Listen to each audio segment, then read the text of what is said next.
ভাই একদম 6 মাস থেকে শুরু করে 8-10 বছরের বাচ্চারা এখন সুইং কার চালাবে। যেটা বাচ্চা যদি ছোট হয় এখানে ব্যারিকেডটা দিয়ে বসাই দিবেন, বাচ্চার বাবা মা এই হ্যান্ডেল থেকে, দেখেন এই হ্যান্ডেল আছে, হ্যান্ডেল দিয়ে আপনার হচ্ছে কন্ট্রোল করবে, সামনে পিছন ডানে বামে সব দিকে যাবে। আর বাচ্চা যখন চালানো শিখে যাবে এই ব্যারিকেডটা খুলে দিবেন, এটাও খুলে দিবেন।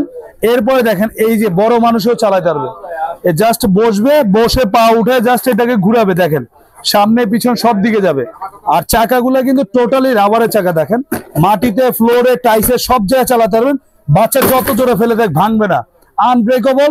এটা কালার আছে আপনার 3টে কালার হবে, ইয়েলো কালার হবে, পেস্ট কালার হবে, ব্লু কালার হবে। আবার এখানে খুবই সুন্দর লাইটিং আছে, মিউজিক আছে। এখানে পেন্সিল ব্যাটারি লাগাই দিবেন, লাইটিং মিউজিক বাজবে, এটা অন অফ এর সিস্টেম আছে। আর এই হ্যান্ডেলও কিন্তু খোলার অপশন আছে ভাই। আর এই গাড়িটা কিন্তু আপনার সারা বাংলাদেশ হোম ডেলিভারি নিতে পারবেন। ঢাকার বাইরে ডেলিভারি চার্জ আসবে 500 টাকা, ঢাকার ভিতর 200 টাকা। এটা আপনার জাস্ট নাম ঠিকানা দিবেন, ডেলিভারি চার্জ আগে অ্যাডভান্স করবেন, প্রোডাক্ট আপনার বাড়িতে চলে যাবে, বাড়িতে পাওয়ার পরে তারপর প্রোডাক্টের দাম দিবেন। এটা আমাদের রেগুলার প্রাইস ছিল হলো আপনার 8500 টাকা, আমরা এখন ডিসকাউন্ট দিয়ে নিচ্ছি মাত্র 6500 টাকা, একদম 2000 টাকার ডিসকাউন্ট। মাত্র 6500 টাকা হলে সুন্দর অটো কারটা আপনার বাচ্চার জন্য আপনার নিতে পারেন। সারা Bangladesh home delivery, delivery charge